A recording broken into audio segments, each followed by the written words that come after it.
चाहे कोई भी हो, हमसे हमारा आरक्षण, हमसे हमारा संवैधानिक अधिकार छीन नहीं सकती है।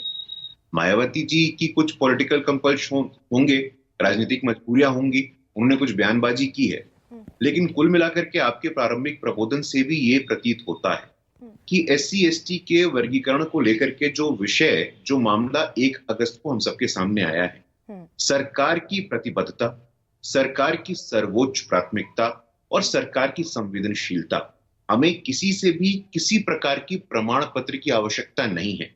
मल्लिकार्जुन खड़गे जी क्यों ना हो, मायावती जी क्यों ना हो, चाहे कोई भी पॉलिटिकल पार्टी ना हो, संविधान की मूल अवधारणा कल केंद्रीय मंत्री अश्विनी वैष्णव जी के शब्दों में बिल्कुल स्पष्ट होता है। एक दिन पहले अनुसूचित जाति जनजाति के सांसद जाकर के प्रधानमंत्री जी के साथ बैठक करते हैं। प्रधानमंत्री जी न सिर्फ आश्वासन देते हैं बल्कि आश्वस्त करते हैं कि संविधान की मूल धारणा, मूल भावना में जो आरक्षण का स्वरूप है, उससे किसी प्रकार का छेड़छाड़ किसी भी कीमत पे बर्दाश्त नहीं है। गुरु, यहीं पर एक पेच है क्या? बड़ी महीन सी रेखा है क्या गुरु?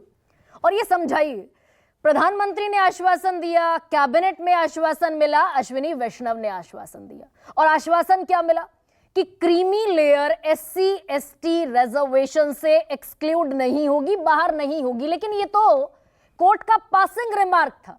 असल जजमेंट तो ये था कि एससी एसटी का क्लासिफिकेशन कर दो, बांट दो, जिसको कम मिला उसे ज्यादा दे दो, जिसको ज्यादा मिला उसे कम दे दो। इस पर स्टैंड क्या है बीजेपी का? एससी एसटी सब कैटेगराइजेशन होना चाहिए, इस पर कोई आश्वासन नहीं मिला। नहीं, देखिए गरिमा जी, देखिए आश्वासन का आधार है 2018। गरिमा जी आपको भली भांति याद होगा, अप्रैल का महीना था, अनुसूचित जाति जनजाति एट्रोसिटीज एक्ट पे इसी प्रकार सुप्रीम कोर्ट ने कुछ टिप्पणी की थी और उस एक्ट को डाइल्यूट किया गया था। इतने कम समय में एक प्रकार से सरकार की प्रतिक्रिया उस पे आई और एससी एसटी एट्रोसिटीज एक्ट को सशक्त किया गया। तो सरकार का रिस्पॉन्स ये था कि अनुसूचित जाति जनजाति पे किसी प्रकार का कोई कोर्ट या कोई भी संस्थान में इस प्रकार का आक्रमण होगा तो सरकार बहुत मजबूती के साथ पहले भी खड़ी रही है और आगे भी खड़ी रहेगी। निश्चित रहिए। एससी एसटी सब कैटेगराइजेशन होना चाहिए क्या? नहीं गरिमा जी, देखिए ये एससी एसटी समाज तय करेगा।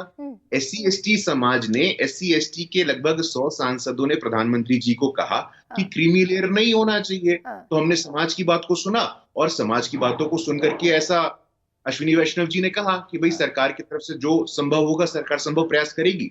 सब कैटेगराइजेशन होना चाहिए या नहीं होना चाहिए, ये शुद्ध रूप से एससी एसटी समाज तय करेगा, क्योंकि एससी एसटी के डोमेन का मामला है। लेकिन सॉलिसिटर जनरल, अटॉर्नी जनरल तो सुप्रीम कोर्ट में खड़े होकर वकालत करते दिखे। होना चाहिए। बयान है मेरे पास आर वेंकट रमणी का भी, तुषार मेहता का भी, जो उन्होंने सुप्रीम कोर्ट में फरवरी के महीने में जब इस पर फैसला सुरक्षित रखा गया, केंद्र सरकार पक्ष में खड़ी दिखी।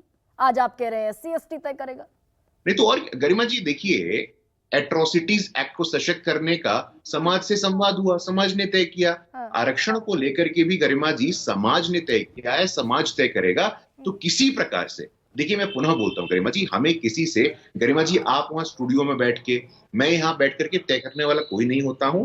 ये देश के 40 करोड़ के करीब जो अनुसूचित जाति जनजाति अति पिछड़ी जाति के लोग हैं, उनको तय करने दीजिए ना। और यही हुआ। गुरु, इस पर स्टैंड तो क्लियर कीजिए। गुरु एक सेकंड, ये अटॉर्नी जनरल का बयान है मेरे पास जो उन्होंने सुप्रीम कोर्ट में दिया कि राज्यों को समूहों के बीच कोटा को तर्कसंगत बनाकर इन समुदायों के बीच असमानता को खत्म करने के लिए उपाय करने की स्वतंत्रता दी जानी चाहिए। यानी तो एससी का, एसटी का सब कैटेगराइजेशन होना चाहिए, ये अटॉर्नी जनरल कह रहे हैं। ये गरिमा जी ये आपका इंटरप्रिटेशन है, ये आपकी भावना है। अध्ययन होना चाहिए, कोई भी कमीशन में स्टडी होनी चाहिए, डेटा आना चाहिए। तो हम तो इसके पक्षधर है ना। बिना अध्ययन के, बिना समाज के कंसल्टेशन के हम कोई निर्णय कैसे ले सकते हैं? और गरिमा जी हमारा तो ट्रैक रिकॉर्ड है। 2014 में जब सरकार आई थी तो नरेंद्र मोदी जी ने कहा था, उनके भाषण का पहला लाइन था कि मेरी सरकार के केंद्र में दलित, वंचित, शोषित और पीड़ित रहेंगे। और पिछले 10 वर्षों में ये हुआ है। अगर तीसरी बार 40 वर्षों बाद किसी सरकार को मैंडेट मिलता है तो दलित आदिवासी के आशीर्वाद के बिना मिल जाता है क्या? आज सर्वाधिक संख्या में गुरु कितना हुआ ये बता दूं क्या आपको? मैं बस आज बहुत मुख्तलिफ डेटा तो लेकर नहीं बैठी, बहुत मामूली सा डेटा लेकर बैठी हूं गुरु। अब दलितों का और वंचितों का, शोषितों का भला हो गया, ये बहुत बार एक नैरेटिव आता है। दो मिनिस्ट्री अपने देश में, बड़ी मिनिस्ट्री होम मिनिस्ट्री है और डिफेंस मिनिस्ट्री है। होम मिनिस्ट्री में खाली पद थे 6393 एससी के लिए, भरे गए 1108। खाली कितने रह गए ये दर्शक देख लें। एसटी के लिए 1189 पद थे। डिफेंस में मात्र कितने पद भरे गए? 22। एससी के लिए 1848 में से 45 भरे गए। गरिमा जी, आप कोई भी एक आंकड़ा उठा करके कोई इंटरप्रिटेशन, अब बात पूरी होने दीजिए। आप स्टूडियो में बैठी हैं गरिमा जी, एक वाक्य पूरा नहीं होता आप तुरंत आ जाती हैं। देखिए, मैं बात पूरी कर रहा हूं अपनी। मैं तो कहता हूं कि बैकलॉग विषय है, और मैंने कब कहा कि दलित वंचित शोषितों का कल्याण हो गया? मैंने कब कहा कि उनका भला हो गया?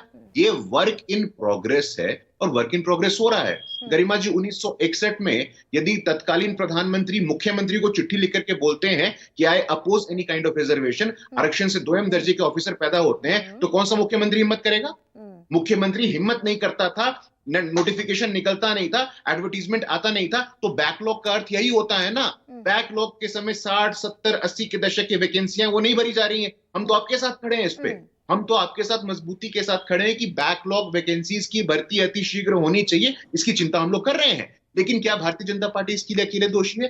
भारतीय जनता पार्टी को जहां मौका मिला, आज जो वाइस चांसलर्स हो, आईआईटी, आईआईएम में असिस्टेंट प्रोफेसर में एससी, एसटी, ओबीसी के लोग हैं, इसकी चिंता किसने की है? भारतीय जनता पार्टी ने की है। और गरिमा जी, इसका भी डेटा है गुरु। लेकिन गुरु एक सेकंड, ये बड़ा हिडन एक गेम भी है क्या? बड़ा छिपा ढका दबा एक गेम भी है क्या? आप सुप्रीम कोर्ट में कहेंगे कि होना चाहिए एससी एसटी सब कैटेगराइजेशन, और बाहर आकर आप कहेंगे, मैं बड़े सम्मान के साथ और ये पूछ रही हूँ गुरु आपसे, आप जानते हैं मैं आपका सम्मान करती हूँ, ये आप जानते हैं। तो सुप्रीम कोर्ट में कहेंगे होना चाहिए, बाहर आकर कहेंगे एससी एसटी तय करेगा। नहीं गरिमा जी, हम हमेशा से कहते हैं, अंदर भी कहते हैं और बाहर भी कहते हैं, और आपने खेल शब्द का उपयोग किया। आपके लिए आपने किस रेफरेंस में शब्द का उपयोग किया मुझे नहीं मालूम, लेकिन मैं बताना चाहता हूं कि हम लोगों के लिए जीवन मरण का विषय है। एससी एसटी समाज से मैं आता हूं, एससी एसटी मुद्दों की राजनीति करता हूं, लगातार एससी एसटी विषयों पे उनकी मांग में उठाता हूं। पैनल में बैठे सभी लोग इसका प्रमाण पत्र दे सकते हैं। लेकिन मैं दोबारा बोलता हूं, ये खेल शब्द हमारे लिए नहीं है। श्री नरेंद्र मोदी जी की सरकार में पद्मश्री, पद्म सम्मान, शासन, प्रशासन, आरक्षण, संरक्षण, हर जगह अगर भागीदारी मिली है। राहुल गांधी जी कहते हैं दलित आदिवासी, कितने मुख्यमंत्री बनाए उन्होंने? छत्तीसगढ़ में मुख्यमंत्री कौन? आदिवासी। ओडिशा में मुख्यमंत्री कौन? आदिवासी। मध्य प्रदेश में उप मुख्यमंत्री कौन? दलित। राजस्थान में उप मुख्यमंत्री कौन? दलित। तो पहली बार शासन में, प्रशासन में, यूनिवर्सिटी में, वाइस चांसलर्स में, पद्मश्री में यदि सबसे ज्यादा दलितों को, आदिवासियों को सम्मान मिला है तो पिछले 10 वर्षों में मिला है। और इसी का परिणाम है कि हमें तीसरी बार सरकार में उनका जनादेश और जनाशीर्वाद प्राप्त हुआ है। इसमें कोई किसी प्रकार का संदेह नहीं है। गुरु, मैंने खेल इस संदर्भ में इस्तेमाल किया गुरु, हालांकि मैंने तो डेटा पूछ लिया आपसे। आपने दलितों का कल्याण कर दिया, आपने आदिवासियों का कल्याण कर दिया, तो आपकी मिनिस्ट्रीज में हजारों की तादाद में वैकेंसीज हैं और 22 और 45 वैकेंसी भरी जा रही है, हेंस प्रूव्ड।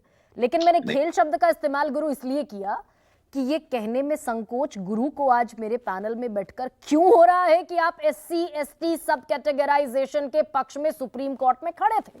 गरिमा जी, नहीं गरिमा जी, सरकार का भी पक्ष यही है, सरकार के अटॉर्नी जनरल का भी पक्ष यही है, प्रधानमंत्री जी का भी पक्ष यही है। यदि समाज चाहेगा, समाज से हम संवाद स्थापित करेंगे और समाज तय करेगा। गैर एससी एसटी कोई तय नहीं करेगा, कोई पार्टी नहीं तय करेगी। मैं रूलिंग पार्टी के प्रवक्ता के नाते यहां बैठा हूं, और देश के 25 करोड़ शेड्यूल्ड कास्ट तय करेंगे कि उनके आरक्षण के साथ उनके आरक्षण की दशा और दिशा भविष्य में किस प्रकार की होने वाली है। कोई एजेंसी नहीं तय करने वाली है। मैं पुनः आपको बता देना चाहता हूं, सुप्रीम कोर्ट भी तय नहीं करेगा। ये गुरु, ये मानूं मैं आपकी बात से। देखिए, सुप्रीम कोर्ट एक इंस्टीट्यूशन है, सुप्रीम कोर्ट अपना काम करती है। सुप्रीम कोर्ट स्वतंत्र स्वायत्त संवैधानिक संस्थान है, वो अपना काम करेगी। लेकिन हम लोग पॉलिटिकल पार्टी हैं, और पॉलिटिकल पार्टी होने के नाते दलित, वंचित, शोषित, पीड़ित, आदिवासी, अति पिछड़ा, हम उनके साथ मजबूती से खड़े हैं। एके वाजपेयी यहाँ पे वो जो एक महीन सा